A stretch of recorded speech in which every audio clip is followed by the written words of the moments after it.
At my birthday dinner, my mom raised her glass and said, "To the one child who actually made us proud," while looking straight at my sister. My dad added, "Some people peak at birth." Everyone laughed. I just stared at my plate, then quietly said, "Funny. That's not what the DNA test says." They went in panic mode sooner than I expected. I, 29M, thought I was prepared for another disappointing birthday dinner with my family, but nothing could have prepared me for what would unfold that night. The restaurant was one of those upscale places Mom always chose to show off. Crystal chandeliers, white tablecloths, waiters who spoke in hushed tones. I arrived exactly on time, finding my parents and sister already seated at our usual corner table. Mom was wearing her favorite pearl necklace, the one she claimed was a family heirloom, but which I'd seen at Macy's last month. Dad had his reading glasses perched on his nose, studying the wine menu like it contained state secrets. My sister looked radiant as always. Fresh from her promotion at the marketing firm, designer dress, perfect makeup. At 27, she was everything my parents had hoped for in a child. Meanwhile, I worked at a small accounting firm, drove a 7-year-old Honda, and lived in a studio apartment that smelled faintly of the Indian restaurant downstairs. The evening started typically enough. Dad ordered the most expensive wine on the menu.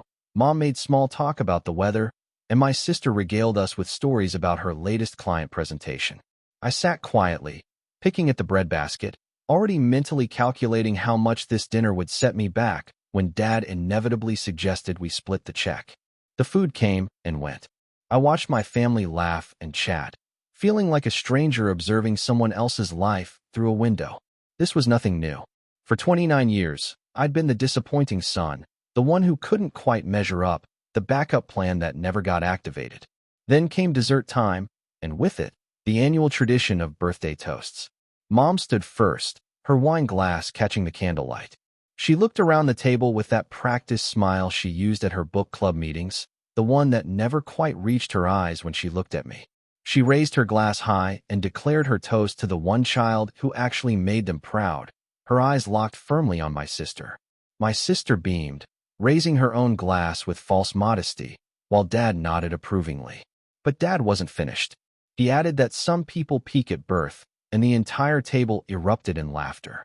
Mom wiped tears from her eyes, my sister giggled behind her napkin, and even the couple at the next table smiled at what they probably assumed was harmless family banter. I stared down at my untouched slice of chocolate cake, watching the candle wax drip onto the plate. 29 years of this. 29 years of being the punchline, the disappointment, the son who never quite measured up to his perfect younger sister. That's when I felt something shift inside me, a calmness I'd never experienced before. I looked up from my plate and met each of their expectant faces in turn. I told them that what they'd said was funny, because that wasn't what the DNA test said.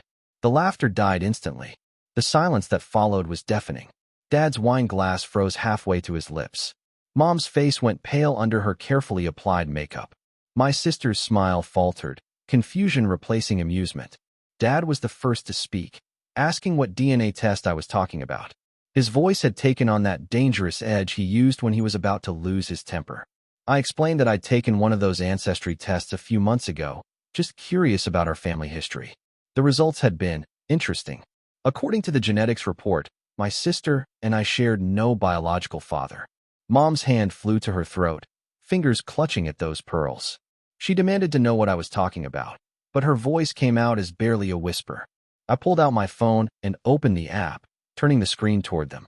The family tree was crystal clear. My sister's paternal DNA showed connections to relatives I'd never heard of, while mine traced back to Dad's side of the family. We were half-siblings.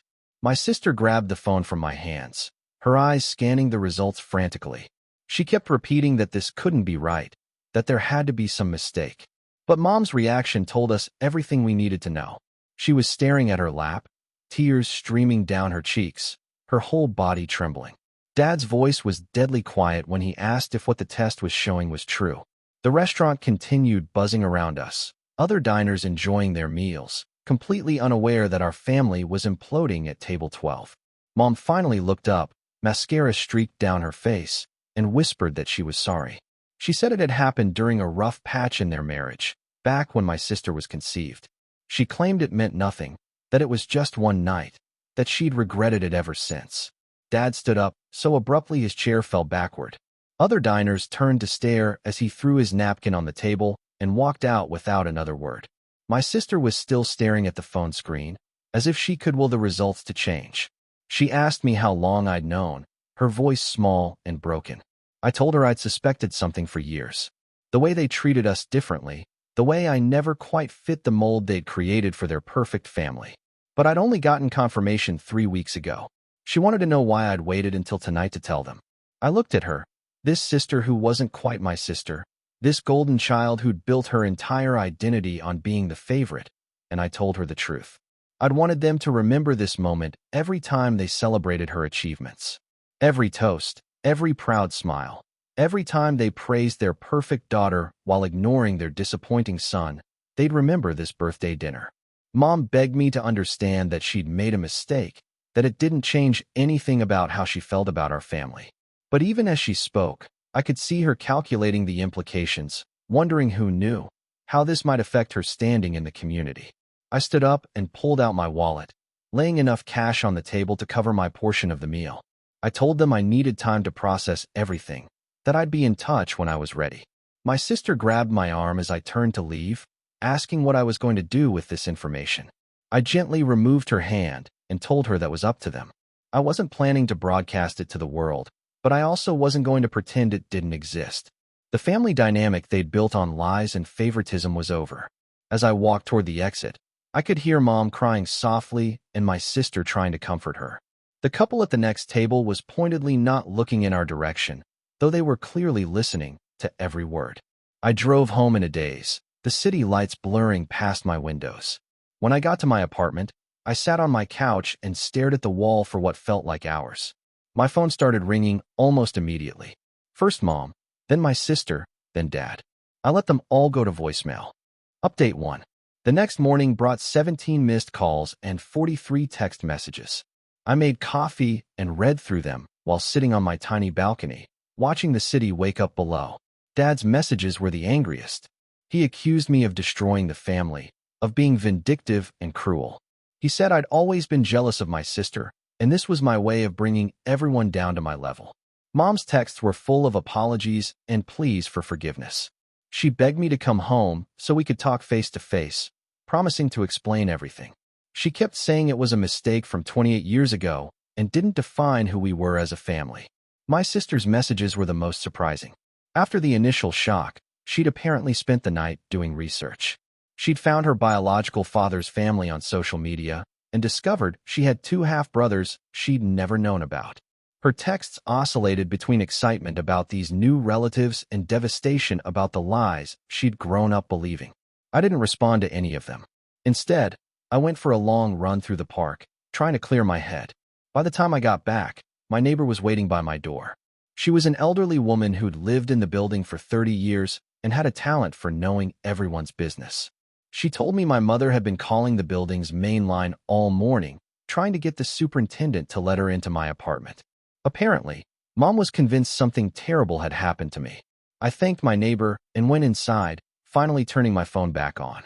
There were 12 new voicemails. I listened to the first few. Mom was hysterical, Dad was furious, and my sister was caught somewhere in between. But it was the 4th message that caught my attention. My sister had done more than just find her biological father's family. She'd reached out to them.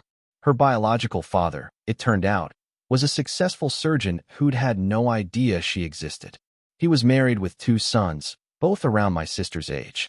When she'd contacted him through social media, he'd been shocked but agreed to meet her. The irony wasn't lost on me.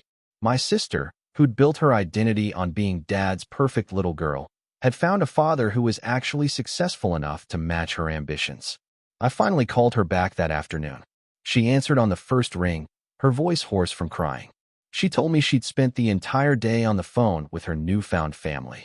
Her biological father wanted to meet her in person, and her half-brothers were curious about their sister they'd never known existed. I asked her how she felt about all this. She was quiet for a long moment before admitting that she felt relieved. She said she'd always felt pressure to be perfect for Mom and Dad, to justify the pedestal they'd put her on. Now she understood why nothing she did ever felt like enough. She'd been trying to live up to an impossible standard built on a lie. She asked if I hated her.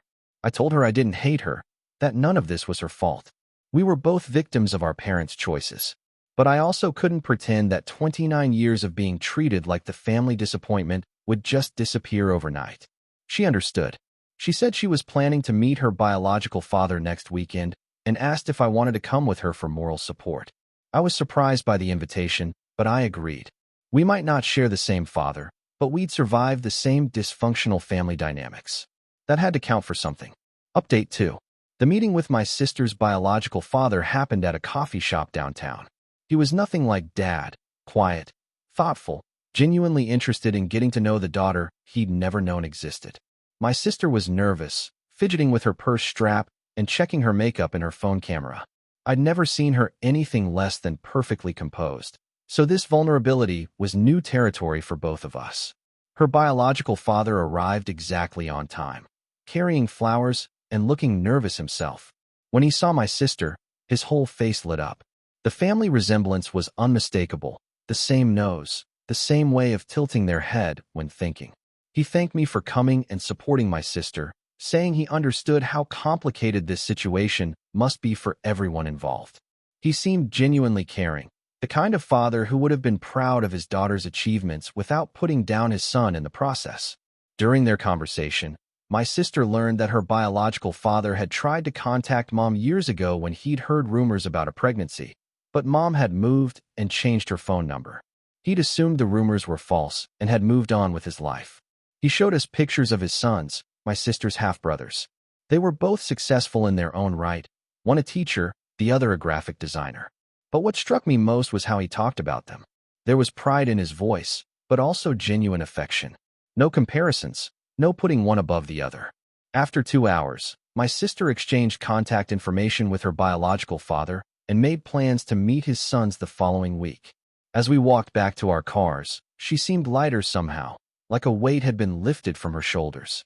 She told me she'd decided not to tell Mom and Dad about meeting him yet. She wanted time to process this new relationship before dealing with their inevitable drama. I respected that decision, but I also knew our parents wouldn't wait forever for answers. Sure enough, when I got home that evening, Dad was waiting in my apartment building's lobby. He looked terrible. His usually pristine appearance was disheveled, his eyes red-rimmed from lack of sleep. He asked if we could talk, and something in his voice told me this conversation would be different from his angry voicemails. We went up to my apartment, and he sat heavily on my small couch. He looked around at my modest living space, the hand-me-down furniture, the stack of books on the coffee table, the single plant struggling to survive on the windowsill. He told me he'd spent 3 days thinking about everything, about how he'd treated me over the years, about the family dynamics he'd helped create and maintain. He said he was sorry, not just for the birthday dinner, but for 29 years of making me feel like I wasn't enough. He admitted that when my sister was born, he'd fallen into the trap of comparing us constantly. She'd hit every milestone early, walking, talking, reading, while I'd been a perfectly normal child who just couldn't compete with her precociousness. Instead of celebrating our different strengths, he'd created a hierarchy where she was always the winner and I was always trying to catch up. He said Mom's affair didn't excuse his behavior, but it explained some of the guilt and overcompensation that had shaped how they'd raised my sister. They'd both been trying to make up for the lie they were living. I listened to his apology without interrupting. When he finished, I told him I appreciated his honesty, but that words couldn't undo decades of damage. He asked what he could do to make things right. I told him the truth. I didn't know if anything could be made right. Our relationship had been built on a foundation of disappointment and resentment that went both ways.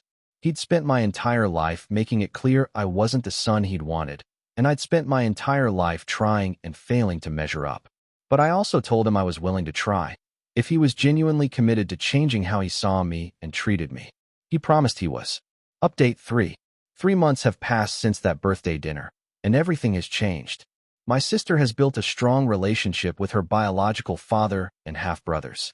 She still sees Mom and Dad, but the dynamic has shifted completely. She's no longer the golden child performing for their approval. She's just their daughter, flawed and human like the rest of us. Mom has been in therapy, trying to work through the guilt and shame of the secret she'd carried for nearly 3 decades. She's reached out to me several times, wanting to rebuild our relationship, but I've told her I need more time. Dad has been making a genuine effort to change. He calls me regularly now, asking about my work and my life without comparing me to anyone else. He even came to my apartment last month to help me install a new air conditioner, and we spent the afternoon talking about baseball and movies instead of my career disappointments. It's not perfect, and it may never be. 29 years of dysfunction can't be erased in 3 months. But it's progress. The most unexpected change has been in my relationship with my sister. Without the weight of being the favorite child, she's become more genuine, more vulnerable. We've started having regular coffee dates where we talk about everything except our parents. Last week, she told me she'd always envied my relationship with Dad, even though from the outside it looked like I was the disappointment. She said I'd always been authentically myself, while she'd spent her entire life performing a role. I laughed at the irony. I'd always envied her position as the favorite, never realizing she'd felt trapped by it. We're planning to take a trip together next month, just the two of us, no parents involved. She wants to visit her half-brothers, and I've always wanted to see the Pacific Northwest where they live. As for me, I've made some changes too. I've started therapy to work through my own issues with self-worth and family dynamics. I've also been more proactive about my career, applying for positions at larger firms where my skills might be better appreciated. Last week, I got a call from a company in Seattle. They want to interview me for a senior accountant position that would nearly double my salary. I haven't told my parents yet. For the first time in my life, I want to make a major decision without factoring in their opinions or reactions. If I get the job and decide to take it, I'll tell them after I've already made my choice. The DNA test results that started all this chaos are still saved on my phone. Sometimes I look at them and marvel at how a simple curiosity about family history could unravel decades of carefully constructed lies and dynamics. But I don't regret speaking up that night. Yes, it destroyed the family as we knew it, but that family was built on foundations of deception and favoritism that were always going to crumble eventually. What we're building now, slowly, carefully, with honesty and genuine effort, might actually be worth saving. My birthday is coming up again next month. This year, I think I'll skip the family dinner tradition.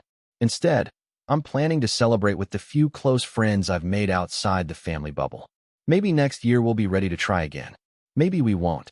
But for the first time in my life, I'm okay with not knowing the answer to that question. Sometimes the best gift you can give yourself is the truth, even when it hurts everyone involved. Especially when it hurts everyone involved.